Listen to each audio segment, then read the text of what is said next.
Welcome buddies to my YouTube channel Uniclass Chemistry, Class 12 Physics Chapter number 7, Alternating Current, and we are continuing it. So आज part number 4 lecture से हम resonance topic को cover करने वाले हैं. अब resonance हमारे पास फिनोमेना है रेजोनेंस का, वो सिर्फ अप्लाई होता है जिसके पास टेंडेंसी होती है ऑसिलेट करने की एक पर्टिकुलर फ्रीक्वेंसी पर. अब जो चीज़ें ऑसिलेट करती हैं, we can take a common example of a swing that we will see in the park. Swing का एग्जांपल लें तो स्विंग की टेंडेंसी है ऑसिलेट करने के एक पर्टिकुलर फ्रीक्वेंसी पर.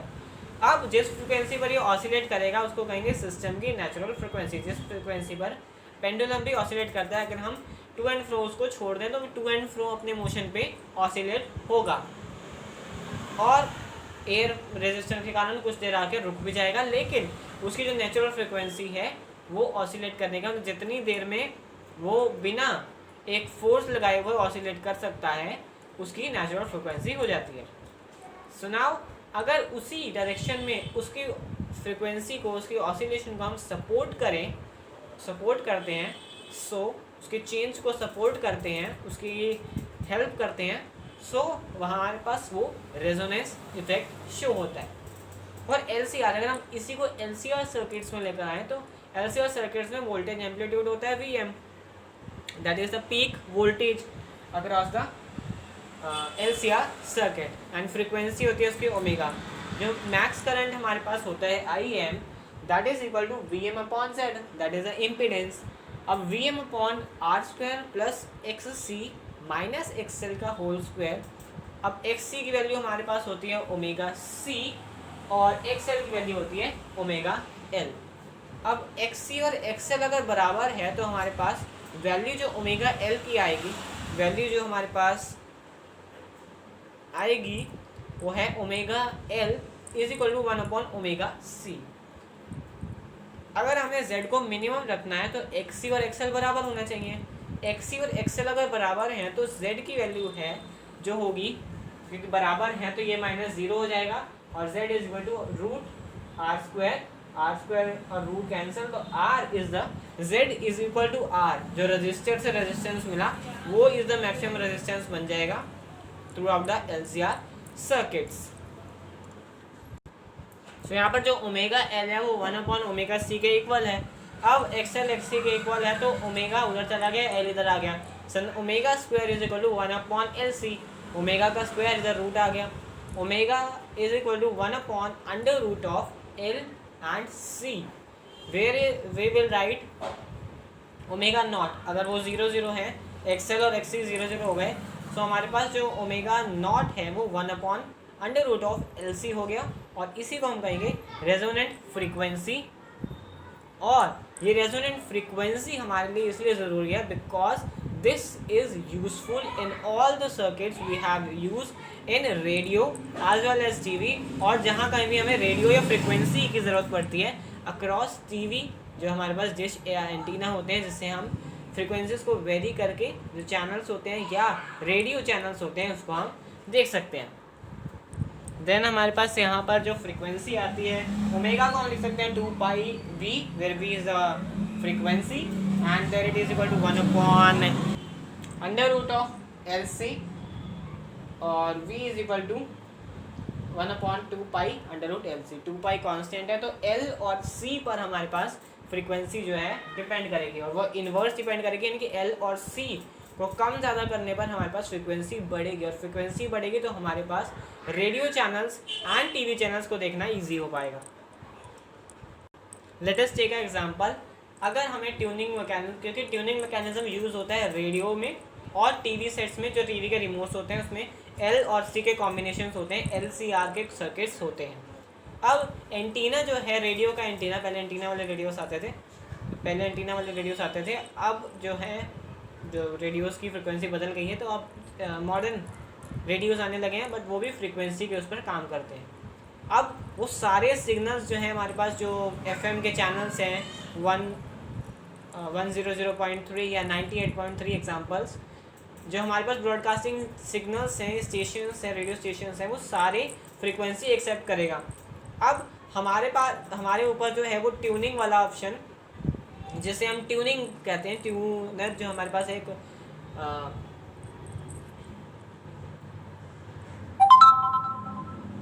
ट्यूनर जिसको हम कहते हैं, तो वो हम घुमा घुमा के उसको उस फ्रिक्वेंसी पर लाते हैं 98.3 हमारे जो रेडियो की फ्रिक्वेंसी है उसको ट्यून करके, या तो एल कम या तो एल को वेराई करके या सी को वेराई करके। एल को वेराई करना हमारे लिए जो है, एल को वेरी करना हमारे लिए ज़रा कॉस्टली होगा, लेकिन सी कैपेसिटर जो है वो सस्ते आते हैं, तो कैपेसिटर्स को चेंज करना हमारे लिए जो है ईजी वर्क है, चीप वर्क है।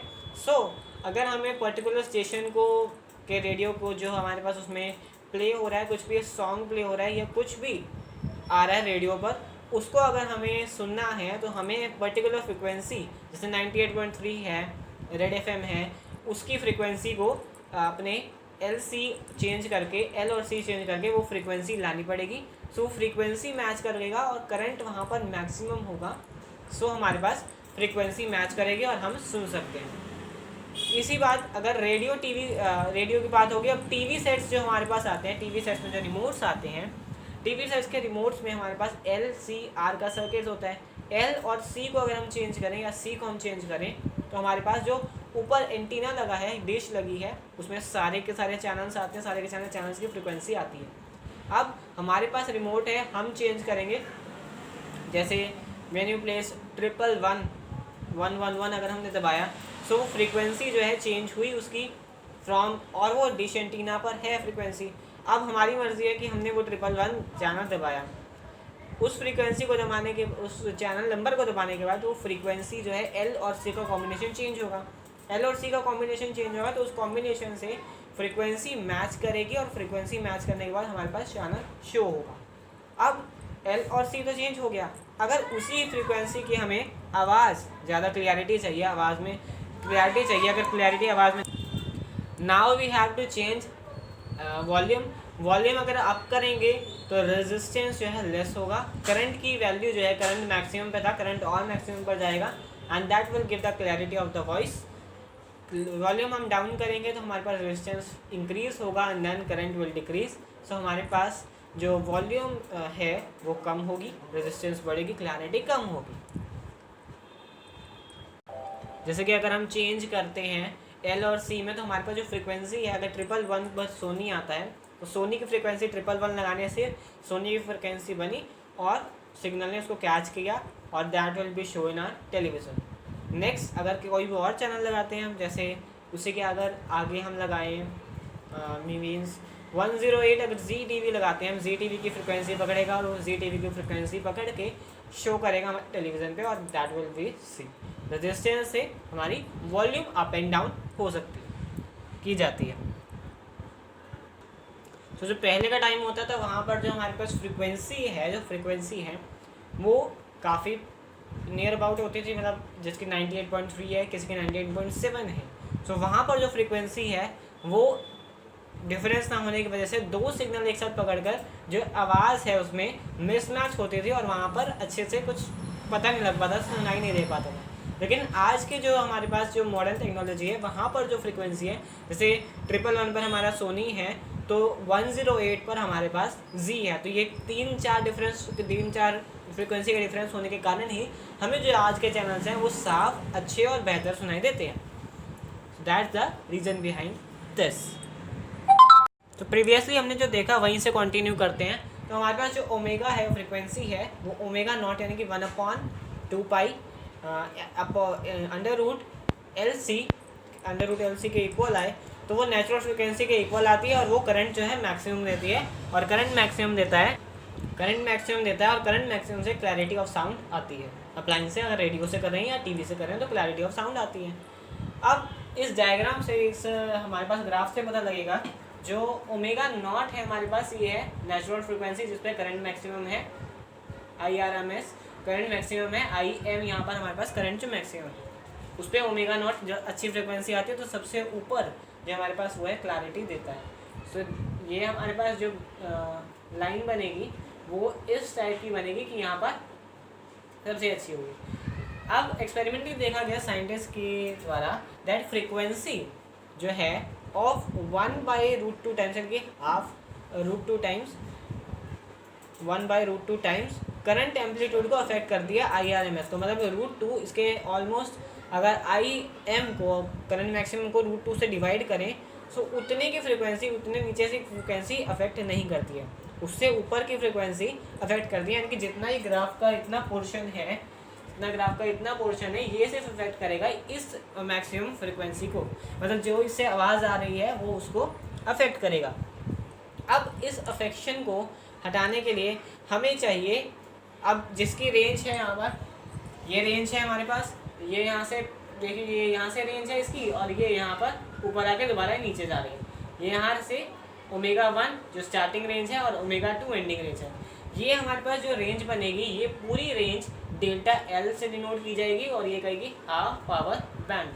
मतलब इतनी जो हमारे पास जो ग्राफ का एरिया है, इससे हम बता सकते हैं कि इतना एरिया से ये हाफ पावर बैंडविड्थ इस जो IM जो करंट बन रहा है उस पर क्लैरिटी ऑफ साउंड को अफेक्ट कर रही है। अब हमें चाहिए कि क्लैरिटी ऑफ साउंड पूरी आए, कि दूसरे फ्रिक्वेंसी या दूसरे रेडियो स्टेशन के चैनल एक चैनल में मिक्स ना हो। अब इसके लिए हमें जो डेल्टा ओमेगा है उसको कम करना पड़ेगा। उसको कम करने के लिए हमारे पास है कि इस जो ग्राफ है, इस कर्व को हम और ज़रा लीन बना दें। और ज़रा लीन बनाते हैं तो हमारे पास जो ओमेगा नॉट की वैल्यू है, वो होगी सबसे हाईएस्ट, यानी ओमेगा नॉट जो लीन ग्राफ बनेगा। लीन ग्राफ जब बनेगा हमारे पास, तो ये यहाँ से जो आएगा, ये यहाँ से जो हमारे पास ऊपर जाता है ग्राफ, और ये यहाँ, तो ये यहाँ और ये यहाँ, तो ω1 और ω2 यहाँ पर हमारे पास बन गया। तो ये जो डेल्टा L है वो डेल्टा L हुआ कम, तो एंगुलर फ्रिक्वेंसी और IM के बीच का ग्राफ जो है उसमें डेल्टा ओमेगा जो है कम हुआ। डेल्टा ओमेगा के कम होने से हमारे पास जो क्लैरिटी ऑफ साउंड है वो बढ़ गई, क्योंकि जो अब अफेक्ट करेगा वो इसका हाईएस्ट, यानी कि ये बढ़ गई, तो इतने से जो यहाँ से जो इफेक्ट कर रहा था, ये फ्रिक्वेंसी इफेक्ट करती फ्रिक्वेंसी थी हमारे पास, जो यहाँ से जो इफेक्ट करती फ्रिक्वेंसी थी, वो अब सिर्फ यहाँ से थोड़ी सी फ्रिक्वेंसी रहेगी जो इफेक्ट करेगी। तो यहाँ से हमें क्लैरिटी ऑफ साउंड ज़्यादा मिलेगी रेदर देन द प्रीवियस।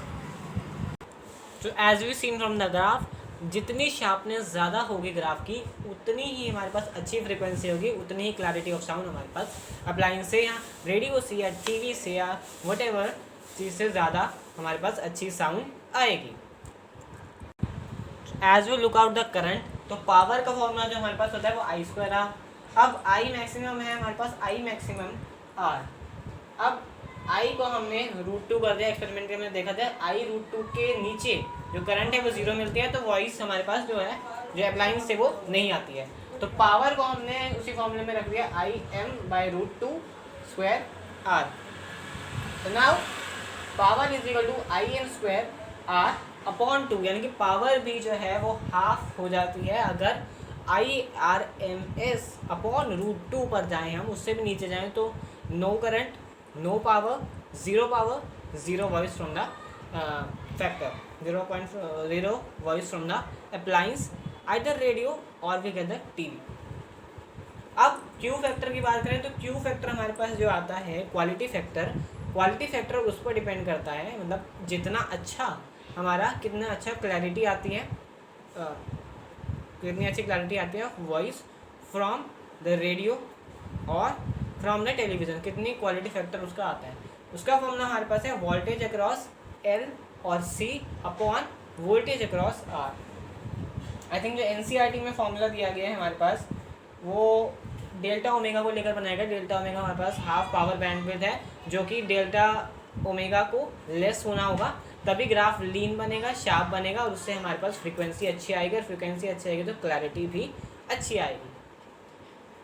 अब जो हमारे पास है वो है वोल्टेज अक्रॉस L और C upon voltage across L और R। अब क्यू फैक्टर का हमारे पास फॉर्मूला है वोल्टेज अक्रॉस L और C upon voltage across R। अब वोल्टेज अक्रॉस L और C, L का लें तो IXL एंड रेजिस्टेंस का लें तो IR। अब I से I cancel, XL upon R। XL का फॉर्मूला होता है हमारे पास omega L upon R and that is equal to, अगर हम ओमेगा की जगह ओमेगा नॉट लें रेजोनेंट फ्रीक्वेंसी, तो that is equal to 1/√LC L upon R into में। अब इस एल को हम under root into under root L लिख दें तो एक ही जैसा आएगा, एल स्क्वायर हो जाएगा और कैंसिल होकर एल ही आ जाएगा। अब इस एल से एल कैंसिल, हमारे पास बनेगा 1/r into under root L upon C. So that is the quality factor for this